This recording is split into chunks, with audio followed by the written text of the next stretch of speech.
කැපුවා නේද සුදු ඉර? මෙතන කොහෙද රාලහාමි සුදු ඉරක් තියෙන්නේ? මේක ස්පිටාලයක්. තමුසෙට ඒව වැඩක් නැහැ. ගන්නවා ලයිසන් එක. රාලහාමි එහෙම කරන්න එපා. ගොඩින් බේර ගන්න බැරිද? ගොඩින්? හරි. තමුසේ මෙහෙම කරනවකෝ. ඉස්සරහා කඩේට ගිහිල්ලා හාල් කිලෝ 2යි. සබන් කැට 2යි. පාන් රාත්තල් 2යි. පරිප්පු කිලෝ 1යි.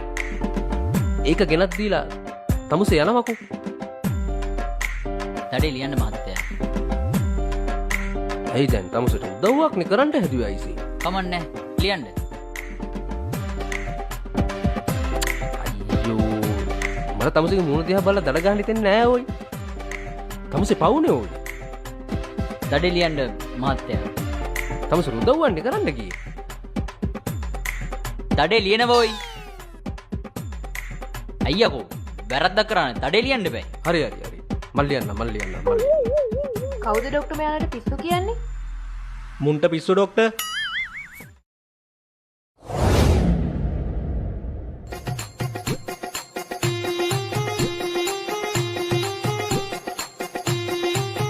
මල්ලි අදලි ඉවරද? දෙමයකෝ පොඩ්ඩක්.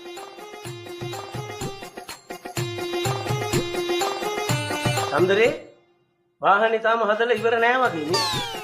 දවස් දෙකක් විතරයි.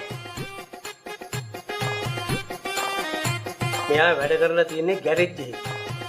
වාහනයක් හදන්න ආපු කෙනෙක් එක්ක මෙයාගේ නෝනා පැනලා තියෙනවා. ඉදා ඉඳන් මිනිස්සයා මෙහි චන්දරේ. මෙයා තමයි ඔයාලව බලා ගන්න ආපු අලුත් නර්ස් නෝනා. මිස්ටි මොනවද දන්න කැල්ලා තියෙන්නේ? මෙයාගේ මොනවත් කැඩිලා නෑ. මෙයා තමයි අද ඉඳන් ඔයාලව බලා ගන්න. වාඩි වෙලා ඉන්නකෝ. මචං හොදගෙන එන්න. මුන්ට පිස්සු ඩොක්ටර්.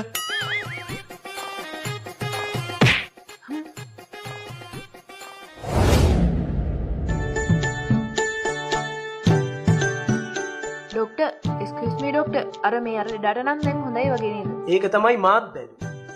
අනිත් ඔක්කොමලා පිස්සු වුණාට අද්දි මිනිහා විතරක් හොඳට ඉන්නවා. ඒක තමයි ඩොක්ටර්. අපි යමුද ඒ පැත්තට? යමු ඩොක්ටර්. ශාන්ත කොහමද? හොඳයි ඩොක්ටර්. හොඳයි. මේ තමයි ඔයාලව බලා ගන්න වාට්ටුවට ආපු අලුත් නර්ස් නෝනා. මෙයාට හොඳයි වගේ නේද ඩොක්ටර්? හොඳයි වගේ නේ. අපි මෙයාව ගෙදර යමු. යවමු ඩොක්ටර්. ශාන්ත